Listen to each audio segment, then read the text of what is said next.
comencemos por el tema, Fernando, de la candidatura de Martín Vizcarra ya confirmada como invitado en las listas de Somos Perú con el número 1. El artículo 91 de la Constitución dice, más allá de las consideraciones políticas, ¿no? Desde el punto de vista estrictamente legal, que los ministros, viceministros, el contralor y otra serie de funcionarios no pueden ser candidatos si no han renunciado 6 meses antes de las elecciones. No figura el cargo de presidente de la República en esta lista, porque es una situación insólita que nadie se hubiera podido imaginar, ¿no? Que el presidente, ¿no? ¿Cómo se va a resolver esto? Bueno, el jurado electoral especial en donde se inscribe la candidatura tendrá que verlo, y eso es imprevisible. Los jurados electorales especiales en realidad han actuado sobre iguales casos de diferentes maneras, en otras situaciones me refiero, ¿no? Y me imagino que quizá en cualquiera de los dos casos será apelable al Jurado Nacional de Elecciones. Ahora bien, tú bien señalas que eso no está contemplado en la Constitución, pero además el tema es ese, dice que la idea en realidad central de ese artículo es que una persona que está en el cargo obviamente tiene que hacerlo, es decir, renunciar, para no hacer uso de la ventaja del puesto del cargo en ese momento que ostenta. No es el caso del expresidente Vizcarra ahora, ¿no? En estas circunstancias. Claro. Claro, pero entonces no es en todo caso relevante este requisito de la renuncia. No, no es que no sea relevante, creo que no es aplicable. No es aplicable. No, en términos textuales no lo dice el artículo 91. Ahora, el Jurado Nacional de Elecciones, que es donde terminaría este tema, podría interpretar que esto puede extenderse al presidente de la República, porque el objeto de la norma es, como dice Fernando, impedir que hagas uso de tu posición para favorecer tu candidatura. Ahora, pero no sabemos ahora, ¿no? si todo lo último que ha pasado ha sido parte de la campaña electoral de Martín Vizcarra, ¿no? Todas sus presentaciones con la camisa blanca y lo demás. Que va a ser la campaña con la camisa blanca. De todas maneras, ¿no? Primero eso como quedó. Le va a cambiar el lema, Somos Perú. Ya, pero entonces, Fernando, sería bueno en todo caso interpretar la figura del actual presidente de la República que sí está postulando en estas internas y formando parte de una plancha presidencial. No. A ver, el expresidente Vizcarra no interviene en las elecciones internas. No interviene. No, claro. No, ¿por qué no interviene? Porque los precandidatos están inscritos hasta el 30 de octubre. ¿Cómo lo han presentado a él? Bajo la figura de la designación. Cada partido tiene la posibilidad de colocar como designados en las listas, que tienen incluso los puestos ahí vacíos en el momento que mañana se presenten, para los designados. ¿Quién designa? La dirección del partido o la instancia que el reglamento señala. Y esto se puede hacer hasta el 22 de diciembre, ¿no? Como ustedes han escuchado hace un rato en la entrevista anterior. Pero él no interviene en las elecciones internas. Repito, los partidos se reservan, según la ley, hasta un 20% para que puedan designar. Dentro de los designados, ¿quiénes están? Dos tipos de personas. Pueden ser miembros del partido o pueden ser fuera del partido, lo que normalmente se ha llamado invitados. Y él sería, digamos, esta figura, el invitado, ¿no? Entonces, hay que aclarar esto, porque él no está compitiendo en las elecciones internas del día de mañana por Somos Perú. Yo me estaba refiriendo al actual presidente de la República, señor Sagasti. A Francisco Sagasti. Yo me estaba refiriendo justamente a que él sí está en este proceso. Ya, perdón, sí. Bueno, pues también vale la pena para quienes justamente han escuchado también lo del expresidente Vizcarra. En el caso del presidente Sagasti, acá hay un tema también de interpretación, obviamente, pero a ver, el día 30 de octubre, todos los partidos que compiten mañana, que estuvieron habilitados para participar, es decir, cumplieron con los requisitos formales, ¿no? Hemos escuchado también que fueron evaluados por los jurados electorales especiales, la OPE, etcétera. El hecho que Francisco Sagasti es ahora presidente es un hecho posterior y un hecho de una situación exógena. No es que el Partido Morado haya incumplido con la norma, lo haya inscrito cuando es presidente. Entonces, se ha estado interpretando entonces que él no debe ser retirado, y como es retirado, la lista es incompleta y por lo tanto se invalida. Esa es una interpretación, y yo creo que es una interpretación que no es adecuada en términos de participación política, porque por sobre encima de todo, en un proceso electoral, se tiene que proteger y garantizar el derecho fundamental de la participación política. Y ahí no lo habían violado. Claro, él no puede participar. La OMP ha dicho, porque así se lo presentó el Partido Morado, que ellos simplemente ya han inscrito los precandidatos y que entonces esto se tiene que decidir después. ¿Cuándo es el después? Cuando una vez que se tenga la lista de las que gana, imaginemos que gana la lista encabezada por el señor Julio Guzmán, donde está el presidente Sagasti. Se debe inscribir ante el jurado electoral especial. Pero entonces el jurado electoral especial puede decir, miren, pero esta es una lista incompleta. Tienes que decir, claro, ante los hechos conocidos, ¿no? Tiene que ser incompleta. O me inscribes incompleta o me permites suplantarlo. He escuchado que algunos partidos dijeron, pero eso debe ser válido para todos. No, es que no es válido para todos. Y voy a hacer una asociación de un hecho extraordinario. Vamos a suponer que un candidato a la vicepresidencia de algún partido se muere, se ha muerto. Eso no puede invalidar pues el conjunto de la lista. O imaginemos que un candidato presidencial o vicepresidencial tiene un accidente automovilístico y ya no es posible permanecer como candidato. No lo van a invalidar porque son hechos exógenos y que no es responsabilidad, en este caso, del partido.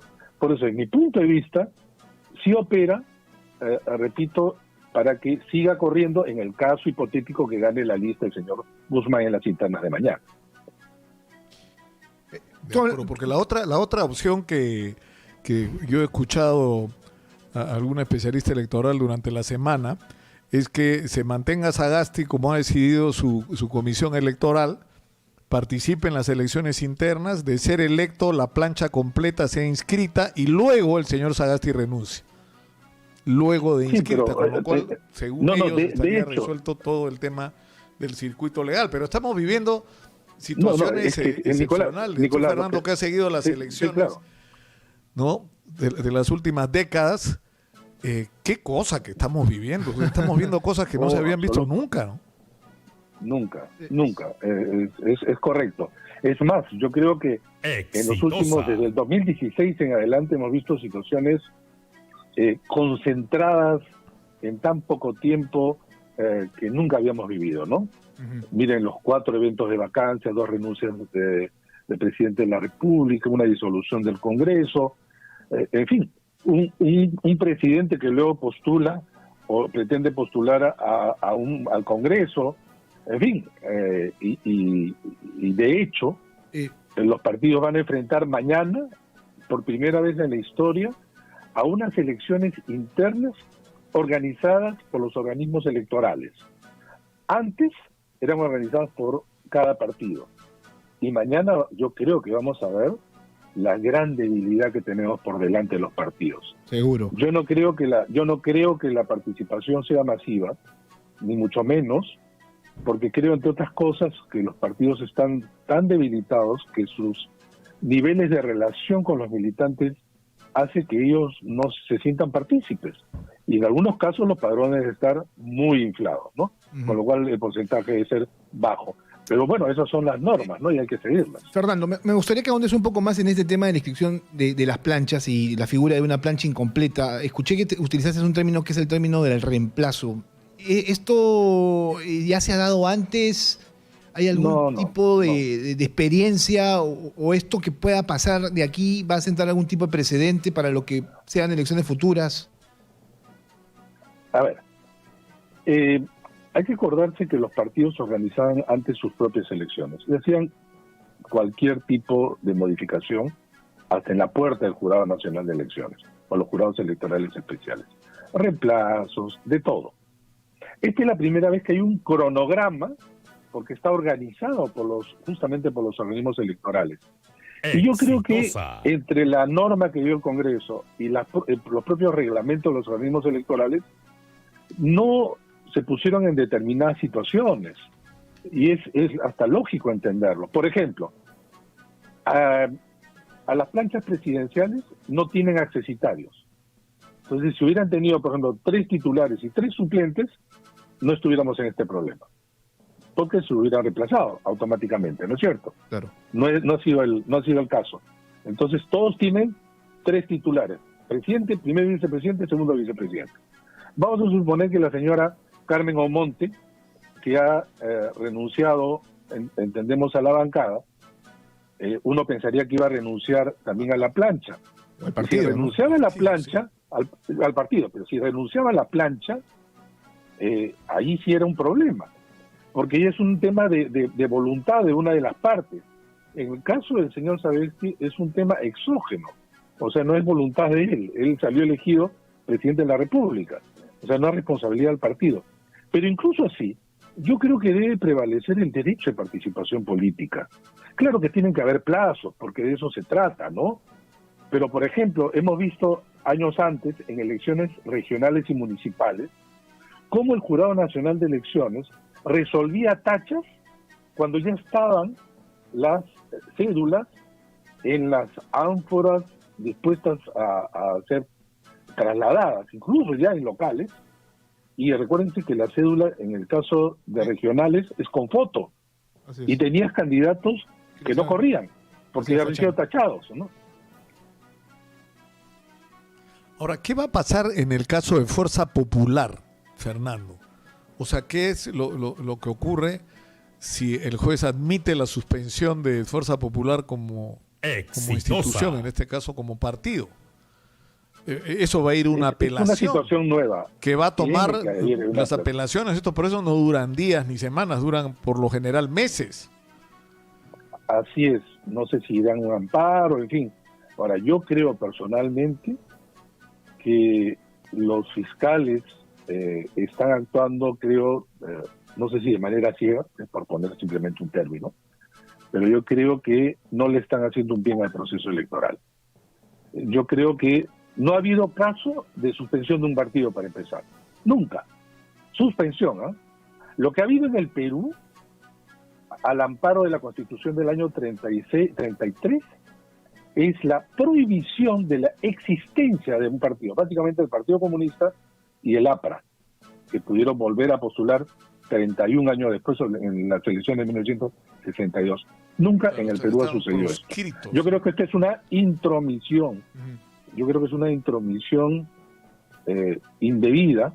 Probablemente tienen la argumentación legal, pero eso no puede ser. Porque además, digamos que ellos han avanzado en las investigaciones con la señora Keiko Fujimori, etcétera, pero al suspender están limitando el derecho de participación política del resto de candidatos de Fuerza Popular. Claro. Digamos, para ponernos simplemente en ese escenario. Yo creo que eso no es válido, creo que las intervenciones de los fiscales en el proceso electoral no ayuda, además da pie a que algunos candidatos hablen, obviamente, de elecciones viciadas, que es lo más distante que estamos. O sea, para ti, Fernando, perdón, Nicolás, para ti, Fernando, sienta un mal precedente en este tipo de caso que se califique a un partido político como organización criminal. Exitosa. De mi punto de vista, absolutamente en desacuerdo con ese calificativo. Yo no creo que, más allá de las simpatías o no que puedan tener sobre algún partido, que se puede organizar, ¿no?, para cometer crimen. No creo. Tiene que haber otras figuras, y entiendo que, yo no soy abogado, acá se tiene que individualizar en todo caso la responsabilidad. Está extendido también que hay otros casos. Fernando, porque si tú extiendes, digamos, esto, es decir, organizaciones que se forman con el único objetivo de llegar al poder para hacer negocios una vez que estás en él, bueno, digamos, es lo más parecido a una organización criminal, ¿no? Luis Lamas Pucho decía esta mañana acá en Exitosa temprano, por qué tenía que hacerse la diferencia entre otro tipo de instituciones y exceptuar a los partidos ese tipo de responsabilidades.